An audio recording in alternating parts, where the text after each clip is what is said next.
All right, guys, last section of chapter 10. So here we go. We're going to continue on with our radical stuff. So far what we've seen is all the multiplication and division rules, and now we're going to look at some addition subtraction rules. Okay? So my basic rule for adding and subtracting radical signs is that the radicand, whoops, it's supposed to be an X. I don't know why that turned into a Y. The radicand, so the thing underneath the radical sign, and the index has to be exactly the same in order for me to add or subtract them. So I have 1 square root of x plus 1 square root of x is 2 square roots of x. Or 2 cube roots of xy's plus 3 cube roots of xy's are 5 cube roots of xy. So that's how it works. So looking above at this problem, 4 roots of 5 plus 3 roots of 5, to see how my index is 2, my radicand is 5, gives 7 roots of 5. Okay? Now you can check numbers. So we've got 4 times the square root of 5 plus 3 times the square root of 5 is this decimal, or 7 times the square root of 5 is the same decimal. Okay? So that's the rule. So here 8 cube roots of 2 plus 7 cube roots of 2 would give 15 cube roots of 2. 7 roots of 2 plus 2 roots of 7. Well, look at this. We've got different radicands, right? So they can't be combined. So this is not simplifiable. Is that a word? I don't know. Okay, so this one, it appears that it can't be simplified because I've got different radicands, same index. But let's see if we can't force it to be the same, okay?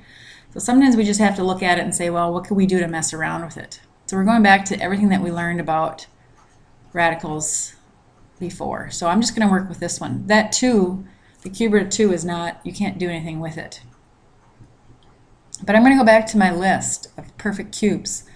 What did I have? I had 8, 27, 64. These were my perfect cubes. 2 times 2 times 2, 3 times 3 times 3, like that. I'm thinking that 54 can be divided by 27 twice. Okay, so there's your perfect cube sitting within there. So I'm going to break this apart. This is just a redo of last lecture. So this is 27 times 2.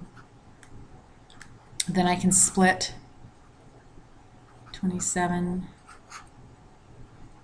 2. Cube root of 27 is 3. Okay, so now I'm going to rewrite the problem. Instead of writing the cube root of 54, I'm going to write 3 cube roots of 2 plus 4 cube roots of 2. See how I forced the radicand to match? Gives me 7 cube roots of 2. Okay? That's how that's going to work. Doesn't matter how many you have. 3 is fine. 5, square root of 5 is square root of 5, so I can't mess with that one. Let's see about square root of 20. Well, I know there's a 4 in there. So I'm going to do this and split and simplify. So those are equivalent. And I'll do it again with the 45. I know there's a 9 in there. And I split. And I'm only going fast on these because we've covered this already. Okay, so that's the part that's a repeat from 10.3.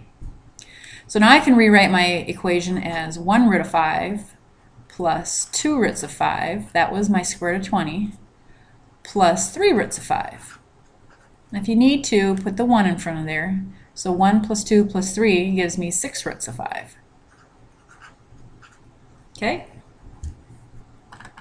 And again, we can check that. So we're going to do the square root of 5, close your parenthesis, plus the square root of 20. See, this is why it's a good habit to always close it, because otherwise sometimes you might not in instances like this, and then you get the wrong answer. Plus the square root of 45 gives me some icky thing. So now I'm going to do 6 roots of 5, and I get the same icky thing. So this is correct. Okay? Again, the calculator can't give you the right answer. It can't convert 13.416 into a radical form, but at least you can check to see if you've got the right answer. So here you're going to do it with cubes, right? We have the cube root of 16. Well, that can be transformed. I know 16, there's an 8 within that, and I know 8 is one of my perfect cubes. So I've got the cube root of 8 times the cube root of 2, and this is 2. 2 times 2 times 2, 3 times is 8. So this is 2 cube roots of 2 plus 8 cube roots of 2 would give me 10 cube roots of 2. Okay? I'm not going to check all these. Lazy, lazy, lazy, lazy, lazy. Same thing here. Subtraction doesn't matter. Okay? If this was a subtraction, then I'd take 2 minus 8. So this would be minus 6 cube roots of 2.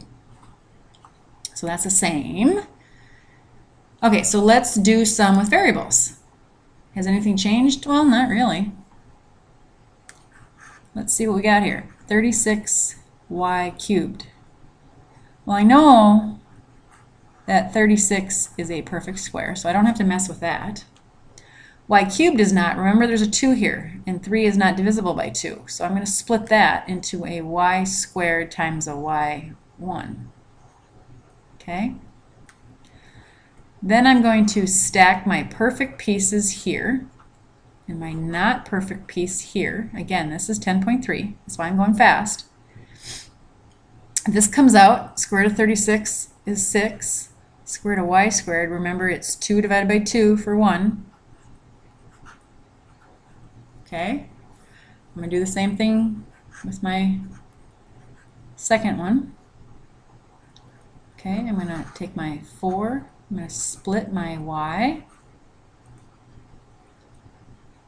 I'm going to stack my perfect pieces here, my non-perfect piece here. See how I'm forcing these to be the same? Square root of 4 is 2. Square root of y squared is y. Then I've got the square root of y. So instead of writing it the way I have it up there, I'm going to write 6y square root of y minus 2y square root of y. So this piece here, this piece right here, all the letters have to match identically in order for me to add or subtract them. Remember, that's considered a like term then. So here I have 4y square root of y. This is just the tag. Like if I would have 6x minus 2x gives me 4x. Okay, this just happens to be a messier x. Okay, we check it. Do you believe me? Got some Debbie Doubters out there. I don't know. Wouldn't be the first time I did them wrong, as you well know. Okay. Same thing. The only difference here is I've got fractions to work with. That's okay. 3x 125 cube minus, okay, so I'm going to first of all split this so it looks more like that. And I can because I've got my quotient rule that tells me that I can, and so I shall, because I can. Okay, there we go, split. Now I did that because this one's perfect and then these match. So here I have the cube root of 3x, which I can't do anything with, but the cube root of 125 down here I can. That's a 5.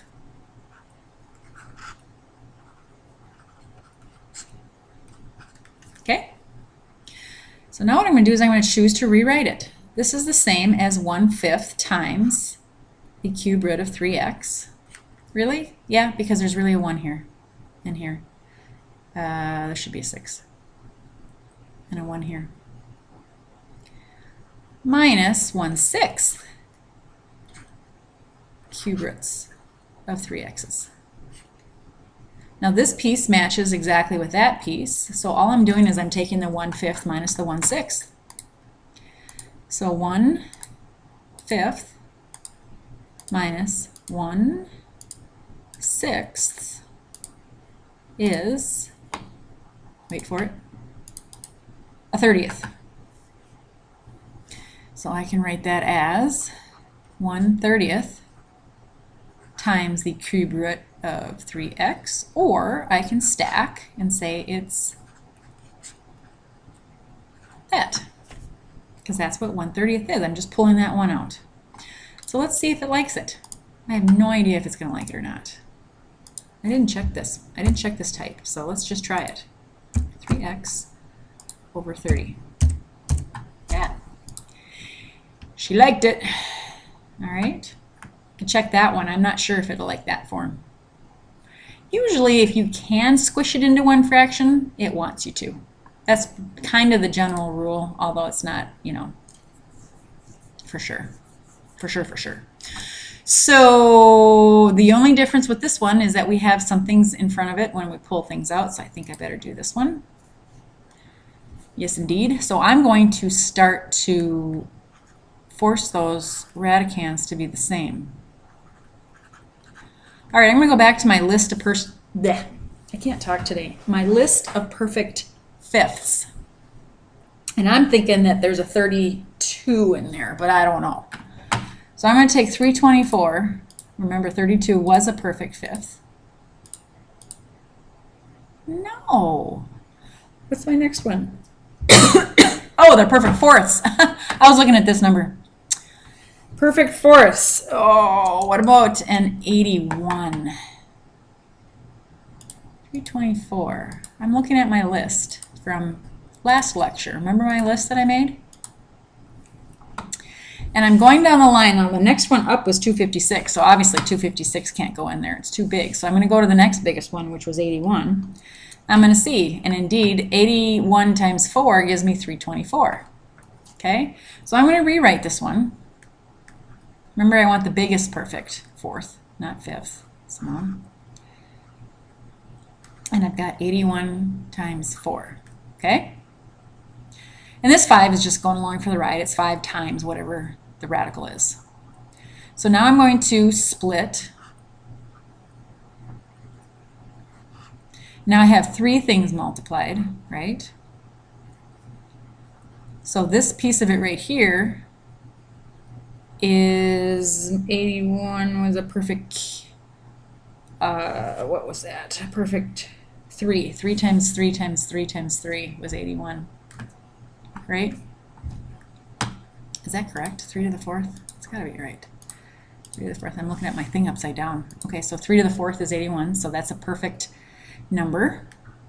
So I have the 5 times. Now remember, this is times, and this is times, and this is times, and this is times.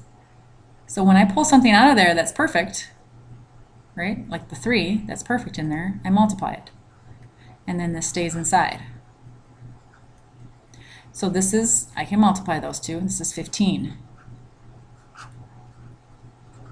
Now if you wanted to, you could check for equivalency at this point to see if, gosh, I don't want to go any further and start combining things if I haven't done that little piece right. So I can always do that. I can say 5 times the 4th root of 324 is this icky thing, and then 15 times the 4th root of 4 is the same icky thing. So, okay, at least I've done that one correct. Okay, now we're going to do the next one. We've got 4, the 4th root of 64. Okay, so I'm going to go down my list of fourths again, and 16 is probably in there. That's my lowest one. my lowest perfect fourth. Okay, so it is 16 times 4. So I've got 4 times the fourth root of 16 times 4. Now I'm going to split this, so I've got the fourth root of 16, and I've got the fourth root of 4. See how these are matching? So this is 4 times 2. The fourth root of 16 is 2. The fourth root of 4, and here I have 8. Fourth roots of 4.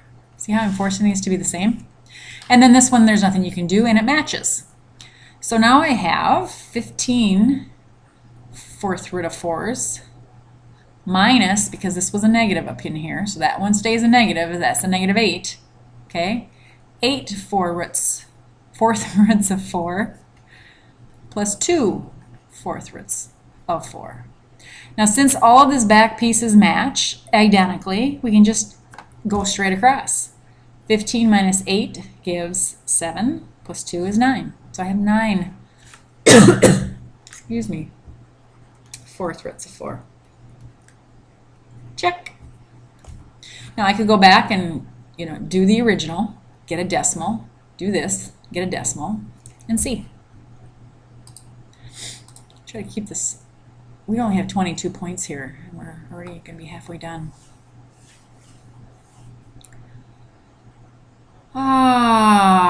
What do we got here? What do we have here? These are different. Yes, I should do one of these. Okay. I'm going to get you a nice clean screen because that's the kind of gal I am. Select all. You guys that have never taken my class in real life don't know how goofy I can be. All right. Ouch. Okay, I've been sitting in this chair too long, I think. That's the problem.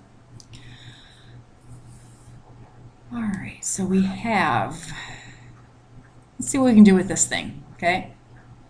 Now from the last lecture, we knew that if these powers are underneath this, there's nothing you can do with these.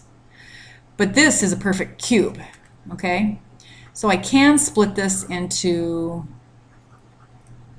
my perfect, my not perfect. Cube root of 27 is 3, because 3 times 3 times 3 is 27. And then I have this left over. So I'm going to do it again with the next one. You got to mess with these. You have to play around and go, okay, what do I got? What's going on? Well, I know that 8's a perfect cube. This can be split into a perfect cube, and so can that, because these are bigger than that. So I am going to leave my 8 alone, and I have to do groups of 3. So I'm going to do a group of 3 with 1 left over. And again, I'm going to do a group of 3. That's all I can pull out of 5. I can only do 1 group of 3. And then I have 2 left over. Okay, and this is all from last section. Now I split. I'm going to do all my perfect cubes here. So that would be this one, and this one. So I have 8x cubed y cubed. And then my non-perfect is an xy squared. And now that's not what I wanted to do. All this comes out. The cube root of 8 is 2. The cube root of x cubed, 3 divided by 3, is 1. And then the cube root of y cubed is y. Okay, that's supposed to be square. I'm running out of room. Am I already done? Oh no, I forgot to go up to the top of the screen again. Okay, so now what do I have? I have 2xy cube roots of xy squared. No, I don't. That's my back piece. All right, I'm going to go up. I'm going to go here. I have this term minus that term, so I just did it backwards. So I have 3, sorry about that, cube roots of xy squared minus, now I'm going to subtract this one, 2xy cube roots of xy squared, right? Now these don't match. These do. Okay, so the 3 and the 2xy don't match, but these do. So I can combine them, but I have to leave the front pieces separate. I have to leave this out front like this. I can't combine those times the cube root of xy squared. And that's how it has to be. Okay? So here I've got 3, and here I've got 2xy's, and let's just, shoot. I'm going to drag that down so I can see it when I get in here. What do we have going on here? We have 3 minus 2xy times the cube root of xy squared. Nice work! Okay? These can't be combined, but you can still combine them because the radicands and the indexes match, but we just have to leave that piece alone. And same thing. This is almost exactly the same problem, but I think I might have to do it. I'm just going to go to the top here. Okay, can you see it?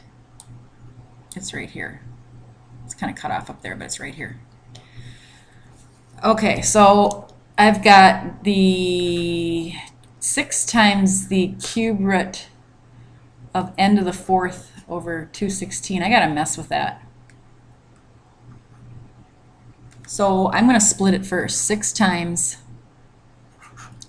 the cube root of n to the 4th over the cube root of 216. Now I'm going to first of all check to see if 216 is a perfect cube, and I'm thinking it is. First of all, it's on my list, isn't it? It is.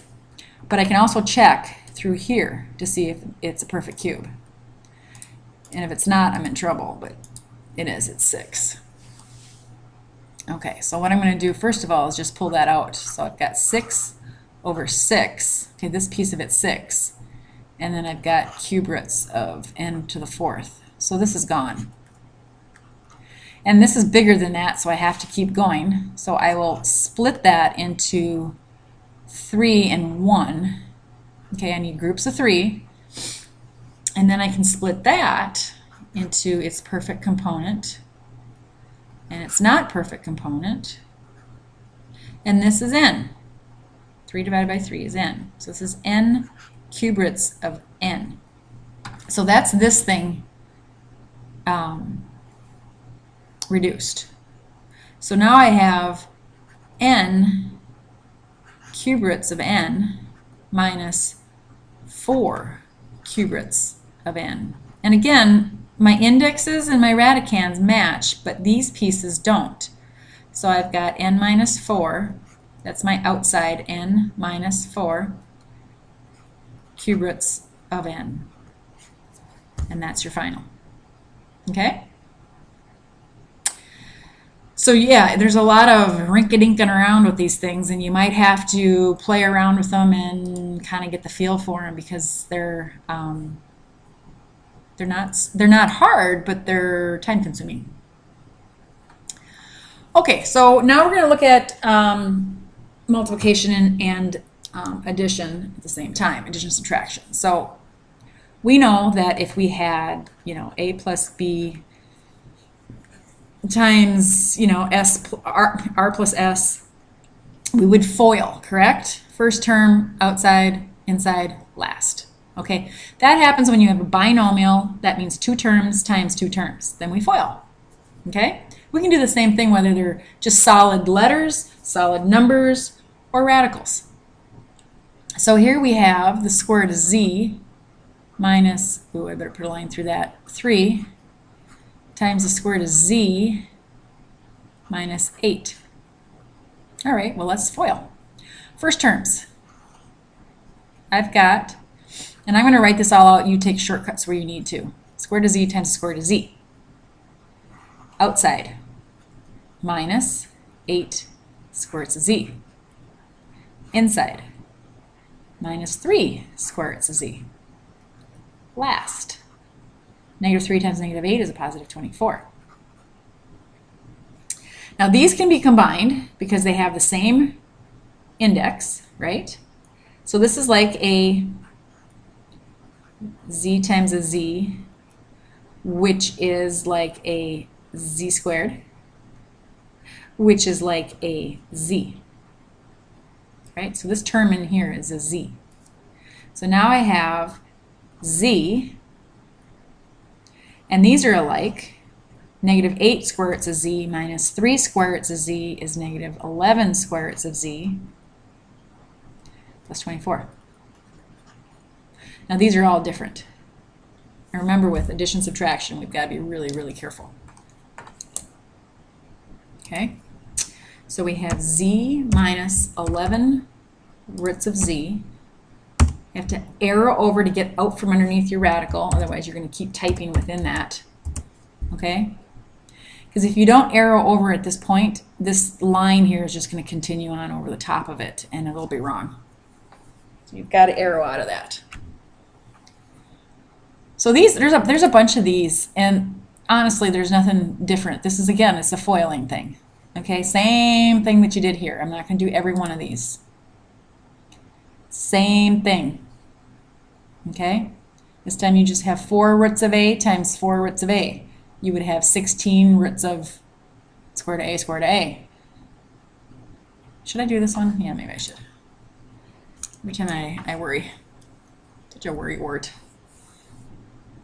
Well, I guess that's better than not worrying, going, you're fine. Right?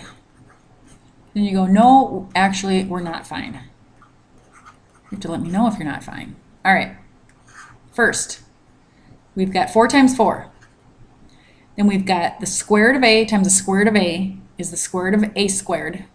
And the square root of a squared is a. So that whole term is 16a. Then I have minus 4 square roots of ab. I can combine the a's and the b's because my index is the same. I've got 2's there. Inside, I've got a positive 4 square roots of ab. I can put these together and I can alphabetize them. But these are gone either way because I've got negative 4 and positive 4 of the same thing. And then I've got my last term, right?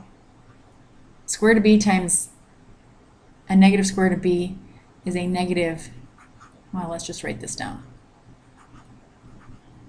Okay, so I've got 16a minus this piece of it right here is b. I can combine them for 2 of them, which is b. So this is b. So it's 16a minus b. Okay? Should we check it? That one's easy to check. Equals. No, not equals. Minus. Fantastic.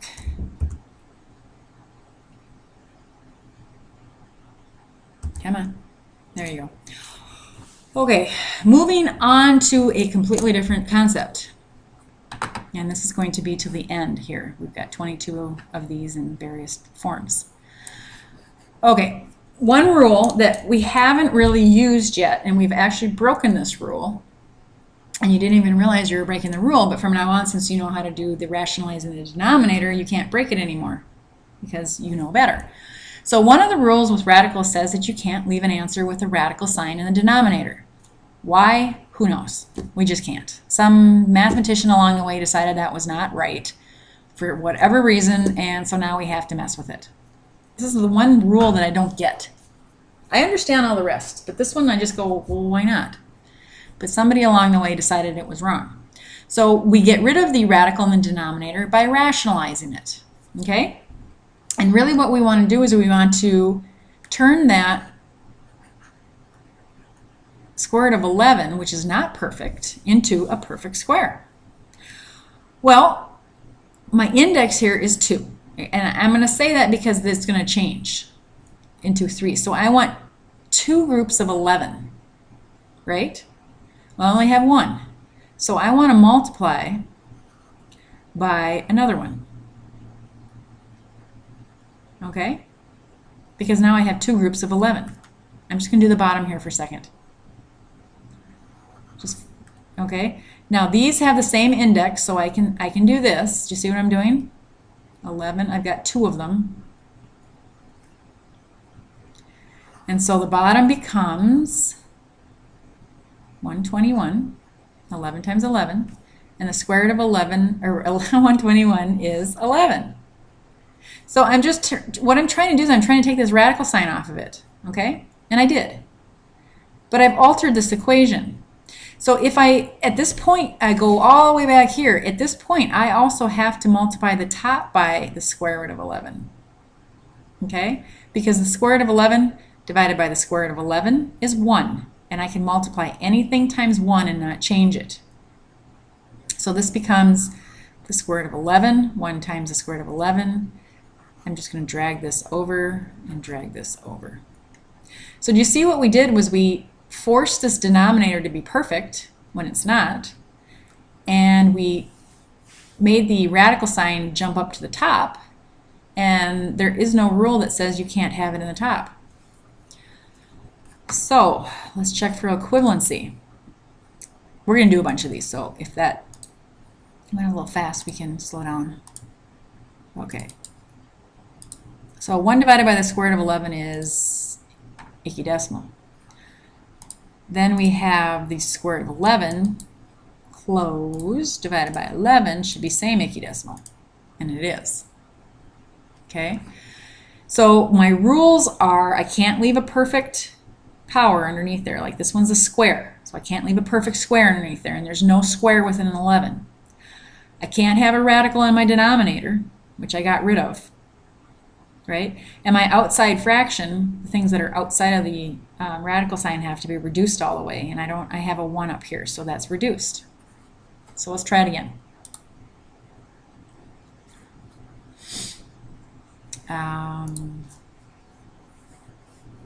Okay.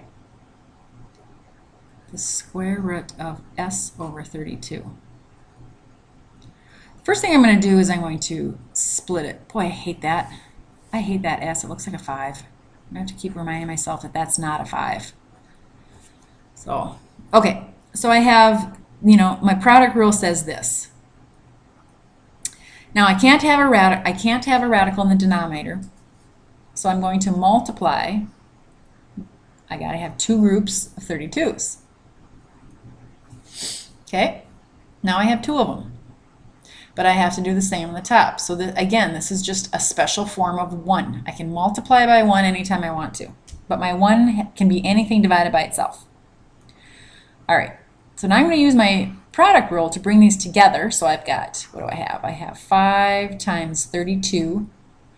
And I have 32 squared. And I don't want to, you know what? I really don't want to combine that. If anything, I'm going to break it apart. And the square root of a square is itself. So anytime that you do that, you see how I started out with the 11 down here, I ended up with an 11, 32, ended up with a 32. You can skip all these steps if you want. Okay, you kind of start to see patterns. Now instead of combining this for one big number, let's just see what happens. Okay. This is what happens when you get this thing, 160. I'm going to take the square root of the answer, and it comes out to be an equidecimal, so I can't work with it. And this is kind of tough to see what's inside of it sometimes. So I can also choose to break things apart into smaller pieces if I want, instead of building them up into larger pieces. That one happens to be pretty easy to see, but this is 5 times, well, how do I break apart a 32? Well, I know it's a, what is it, a 16 times 2. So I wouldn't even need the calculator, right? And now I can split my radical into its perfect components. So I know that the 16 is perfect, and the 5 and the 2 are not. So I'm just going to reorganize them. Okay. This is 4. Oh my God. That was an S. I did it. Way back. Okay. Didn't I say that was going to be an S? All right. So this is an S. Oh, Simone. I knew I was going to do that. I hate S's. Okay, so you couldn't have got... Dang it. I should have just made it an X when I had the chance. and then turned it back into an S. I just despise S's. All right, so this is an invalid thing because this is not a 5, it's an S. Dang it. All right. Anyway, so we have 4 for the square root of 16. We have the square root of 2s, and then we have 32. Now this is the outside piece right here that has to be reduced. Can 4 32nds be reduced? Well, let's find out. 4 divided by 32, math, enter, enter, an eighth. So we have the square root of 2s 1/8, right? And this can be reduced. You do not need the 2 or the 1 there. Okay? Boy, that just really irks me. Square root of 2s over 8. This radical sign does not go all the way down. It does not include the 8. It only includes the square root of 2s. So we better check that one. I think I messed that one up royally. Okay, so we've got 2s, and then we're going to be dividing by 8. Okay, I didn't, but I almost did. You know, I really think that we need to change our s's into x's, or some letter that you don't do that. Gosh, especially on a test, that would really rot. You know what I mean? Like to, oops, oh, now I'm all mixed up. You know, to do that, forgot to do that. To do that on a test and get it wrong would really be a shame. All right, okay, so you got a couple of those. Those are called rationalizing the denominator. These are also, but they're a little different. I mean, take a look at the difference between that one and this one. This one just has a number underneath there, and this one too. It's just got a solid number. Well, this one has addition or subtraction underneath there. So these are done a little different. So we have to have something called a conjugate.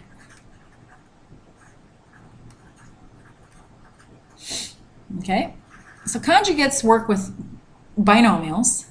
So let's just say I had a plus b. Its conjugate would be a minus b. I'd keep these the same, and I just switch the sign. Or likewise, if my expression is x minus y, my conjugate is x plus y. So I'm keeping the two pieces, the two terms of the binomial the same, and I'm just switching the sign between them. Okay, and this is a very important concept. We're going to see this again when we get into complex numbers, and we're going to use the complex conjugate to rid our i's, because we don't want i's. Okay, you don't even know what I'm talking about. You will very shortly. 6 minus the square root of 2. Okay, so we have to simplify this. All right, so watch what happens when I take this entire denominator and I multiply it by its conjugate. Okay, now if I do that on the bottom, I have to do it on the top, right? Because this is 1. Again, anything divided by itself is 1. And I can always multiply by 1 whenever I want, and it's just going to come in different forms. So we're going to be foiling the bottom. We've got first 6 times 6. Outside, 6 times root 2. Inside, minus 6 root 2. Last, minus square root of 2 times the square root of 2, which is, well, I'll just do it here. Square root of 2 times the square root of 2 is the square root of 4, which is 2. Okay? You see how these cancel? The radicals cancel, and they always do when you multiply by the conjugate. And that's your goal. So my denominator here becomes a 34. 36 minus 2. Now up here, I'm going to distribute. I've got, what, 6 times 7 is 42? Is that right? Or is it 43? God, I've been sitting here way too long. Holy smokes. 6 times root 2, or 7 times root 2. Okay, these are not combinable. 42 plus 7 root 2. Okay. What do we got here? We've got a fraction. 42 plus 7 root 2 over 34. Okay, let's check it. I'm going to go with my original 7 divided by, now I've got a difference down there, so I have to use a parenthesis. I want to tell the calculator I want to divide by the difference between those two. So I've got 6 minus root 2. Close the parenthesis that I opened for my radical, and then I've got to close that one too, so I got to have a double close. Equidecimal. Let's try this one. Now here I have the sum on the top, so I have to contain that in parentheses. So I've got 42 plus 7 times root 2. Close for the radical, close for the upper set of parentheses, and I want to divide that whole thing by 34. Same equidecimal. Okay? Do you see how the radical went from the denominator up to the numerator? That's my goal. Nothing in here can be simplified. Okay?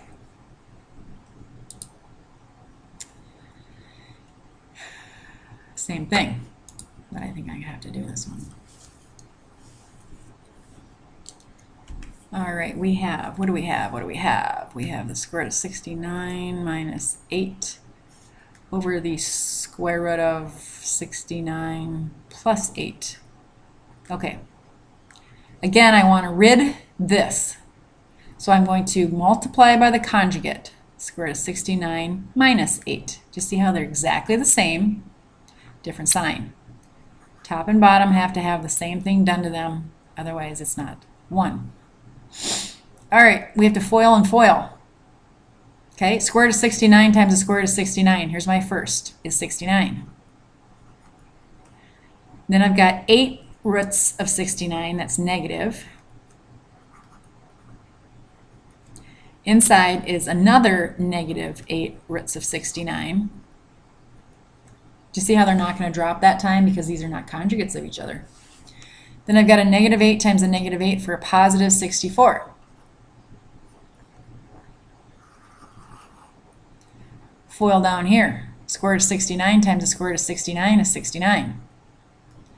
I've got negative 8 roots of 69, positive 8 roots of 69. Those middle two terms cancel. How convenient. Then I've got a positive and a negative 8 for a negative 64. Now I can take my 69 and my 64 here and combine those. So I've got 69. I don't trust myself right now. I'm too tired to even do this. So I've got 133. And then these can be combined. I've got negative 16 of them. And here I have 5. Bing, bada, boom. My radical on the bottom came to the top. Okay? Same thing. You are just dealing with all letters. Your complex conjugate down here, or not your complex conjugate, but your conjugate down here is the square root of C minus the square root of D, top and bottom. All right? Okay, this one we have to do. This one's a little different. Just because we have a 5th root. We've been working with square roots when we've been rationalizing. So this one's just slightly different. Remember, we wanted to make a perfect square down there. Now we want to make it into a perfect 5th. Okay? So I have to multiply. Now, in order to combine them, I have to have the same index. So it's got to be a perfect 5th. How many groups do I need? I need a group of 5. How many do I have? I have 1. How many more do I need? 4. Okay, I'm working in groups of 5 now. And then I've got my 14, that's already up there, and then I have to multiply it by the 5th root of x to the 4th, because this piece of it's the 1. Okay? I shouldn't have put that there, but so up on top we have 14 times the 5th root of x to the 4th, and underneath we can combine these two because I have the same index, x to the 5th. Remember, when I combine I multiply, when I multiply I add. The 5th root of x to the 5th is x. So I have this. Okay? I shouldn't have put this here. I should have just multiplied by the formula 1. I jumped the gun. So here's your 1. Then you distribute to get that. So anyway, it's correct. Okay. This one we need. So we need to move it down just a little so we can see the other side. Okay. Find the exact perimeter of the rectangle. What's a perimeter? Distance around. Okay? Perimeter is always 2 lengths plus 2 widths on a rectangle. Right? Length, width. So distance around would be length plus a width plus a length plus a width. 2 lengths and 2 widths. Well, here I have my perimeter is my length. Let's just say that's square root of 98 plus square root of 98 plus 2 widths, square root of 50 and square root of 50. Right? That's going all the way around. I've got 2 of these, so there's my shortcut that I have the formula up there for. I'm just showing you where it comes from. And I got 2 of these. Okay? Well, let's start breaking these apart, because remember, when I add them, they have to be the same index, which they are, but they have to also be the same radicand, which they aren't. So let's just mess with the square root of 98 for right now. I think there's a 49 in there. Isn't there? Yep. So that is 49 times 2. I break it apart into its perfect component, not perfect component. This one comes out. 7 roots of 2. And I'm going to be multiplying this 7 times this 2 because I had that 2 on the outside.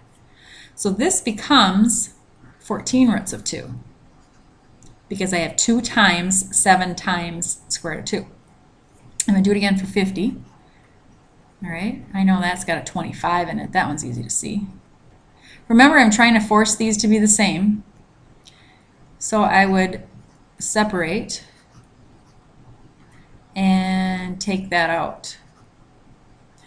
All right, so it's 2 times 5 times the square root of 2, so I've got plus 10 roots of 2, which is equal to 24 roots of 2. Right? 14 roots of 2 plus 10 roots of 2 is 24 roots of 2. So let's just see. 24 roots of 2. Nice. Approximate means compute it out. 24 times the square root of 2. And we want, what, 1 decimal? So we'll say that's 33.9. Excellent. Okay. So here's your perimeter formula. Here's your shortcut perimeter formula. And you start messing with them to combine them. Whenever it says exact, that means you want it in this form, and then approximate means you want it in this form. Okay, 50 minutes. That wasn't bad. That was a long section. They're all long, and they're all very involved. So you get your work cut out for you, I tell you, as far as, you know, memorizing and seeing, you know, why is this problem work that way and why is that problem work the other way, and it's a lot of work. I understand that, especially in summer. If you're in summer session, it goes by really fast. But hang in there. You finished chapter 10, which is wonderful. And so, you know, do the review. take the quiz, study, study, study, study, and take the test. Okay, and then I will see you again for chapter 11. Take care.